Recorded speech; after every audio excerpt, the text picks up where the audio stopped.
The air just snapped that afternoon. Hard to explain, but you ever feel it when something bad's about to go down? That's exactly what hit me the moment she started yelling, heels smacking the pavement. Like someone cocking a gun, every parent on the benches tensing up like we were all about to witness the next neighborhood showdown.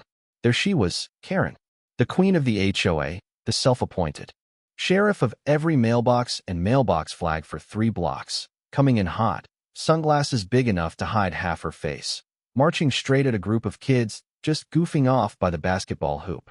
You know the type. 1 second, you're sipping coffee. The next, you're bracing for some kind of suburban Armageddon. Yeah, that happened. Hey, you little punks, she barked, so loud a flock of birds scattered off the fence, kids freezing mid-laugh, a juice box hitting the ground, and one boy hugging his basketball like it was body armor. You think this is your turf? Throwing gang signs in my park. That last bit, it was wild, like she'd seen some mafia movie the night before and decided today she was going to take on the underworld of 12-year-olds with TikTok moves. The moms glanced at each other, Rebecca, especially, eyes narrowed, a warning in her look. It's happening again. Now, I know what you're thinking. Can't someone just tell Karen to chill out? But around here, it's never that easy. You gotta understand, this woman's got a PhD in making drama out of sidewalk chalk and lemonade stands. The kids tried explaining. Ma'am, we're just dancing. It's a TikTok thing. But Karen, she'd already decided she was busting up a gang. Don't you lie to me, she shrieked, her voice scraping nerves raw, parents gasping, a dad standing up so fast his chair clattered. Behind him, lady, they're kids. Do you hear yourself? But Karen, she had that look, like she was cross-examining them in court, finger jabbing, voice shaking with self-righteous fire. This is how it starts, she spat. They lure your kids in, use signs, codes. Then it's vandalism, drugs, everything. Some of those kids, man, you should have seen their faces. One girl's lip trembled. A little boy asked his mom what was happening, and parents started closing in, voices overlapping, the whole playground turning into a powder keg. Then, in one of those movie moments you never see coming, Karen just lunged, grabbed the ball, flung it so hard it disappeared into the bushes, then shoved a kid hard enough he stumbled, nearly fell. Don't play innocent with me. This is my neighborhood. The air practically sizzled. But that's when Rebecca snapped. She bolted over, grabbed her son, her voice, cracked and furious, cutting right through the noise. You do not touch my child. Are you out of your damn mind? Suddenly, every parent's got a phone out, cameras up, people shouting, record her. And, honestly, I just froze, heart pounding, watching it all blow up like some kind of live-action reality show. Karen tried to spin it, arms waving, shrieking how she was protecting us, how we were all blind. I'm the only one keeping this place safe. You could almost hear the collective eye roll from every adult in a 100-foot radius. Then, plot twist, and you'll love this. Quiet Julia, the mom nobody notices, always sitting off to the side with her book, lifts up her phone, steady as a rock. She just says, I already called the police. They're on their way. You could see the color drain right out of Karen's face. For a second, it was so quiet. You heard the wind through the trees and a kid sniffling nearby. Karen shrieked, You called the police on me, but Julia, still calm, replied, And I've got every second of this on video. You just assaulted minors, Karen. There's not a single HOA rule that'll save you. The rest of us started closing in, voices angry, some almost laughing, like everyone realized at the same time. She's done. Karen kept glancing toward her car, like she was going to make a break for it. But, nah, the sirens were already wailing through the heat, squad car screeching to a stop just outside the park. That moment, kids wide-eyed, parents holding them close, phones still rolling. The tension was so thick you could taste it. 2 officers stepped out, hands on their belts, and a dozen people started shouting at once. She attacked the kids. We've got video. She's been harassing us for months. Rebecca pushed her phone toward them, her hand shaking, voice full of fury. Officer, she assaulted my son. She called them gang members for dancing and then laid her hands on them. The officer took the phone, watched the footage, face turning to stone. He turned to Karen, who by now looked like her world was caving in, arms wrapped tight across her chest. Ma'am, is this you in the video? She tried to stammer something about protecting them, about context, but the officer just cut in, all business. Ma'am, you cannot physically assault children. You're under arrest. I swear, you could feel the whole park exhale. The click of handcuffs was sharp as a judge's gavel, Karen twisting and shrieking as they led her away. You can't do this to me. I'm on the HOA board. I protect this neighborhood. But now the parents were laughing, some even clapping. A few shouting, protected? Lady, you are the problem. You know what I mean? Relief and adrenaline mixed, my hands still shaking as I realized just how tight-eyed balled them into fists. The kids huddled closer to their parents, still crying, but finally safe.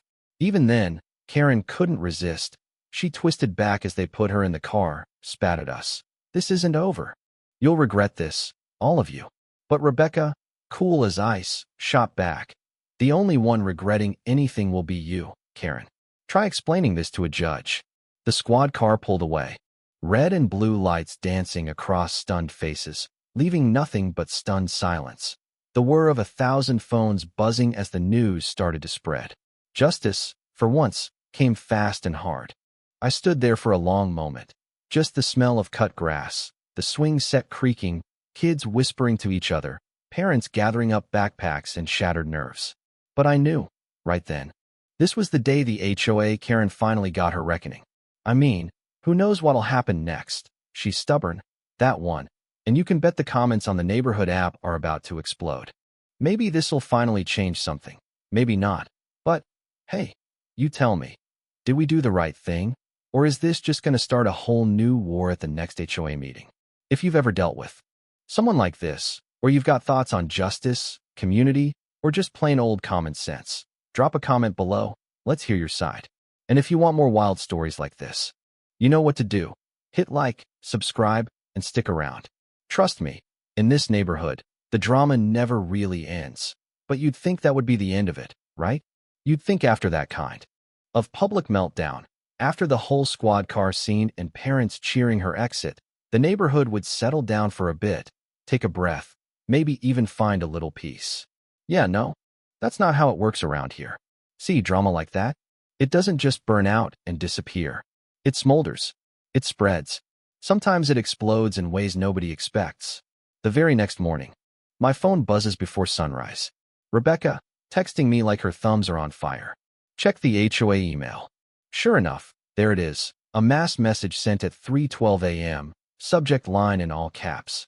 Neighborhood safety alert. I scroll down, coffee in one hand, and just shake my head. Karen, even from the back seat of a cop car, somehow managed to blast out a warning to every homeowner. Spinning her own version of the truth, dangerous youth activity, violent confrontation, lack of parental supervision. I almost choked on my coffee. She was doubling down, playing the victim, trying to turn the entire block against us before the sun even came up. You gotta admire the stamina, I guess. And you know what's wild? Some folks actually bought it. The older couple on Maple. The ones who haven't spoken to a kid in 20 years sent an email about rising delinquency. Even Mrs. Barker, usually so level-headed, cornered me by the mailbox, whispering about influences and keeping the neighborhood decent. I mean, come on. One wild afternoon, and suddenly half the street's ready to believe the playground is a den of thieves. Meanwhile, the rest of us, Rebecca, Julia, the other parents, were still reeling from what actually happened, comparing videos, talking about pressing charges, trying to figure out what came next. Then, out of nowhere, the real twist.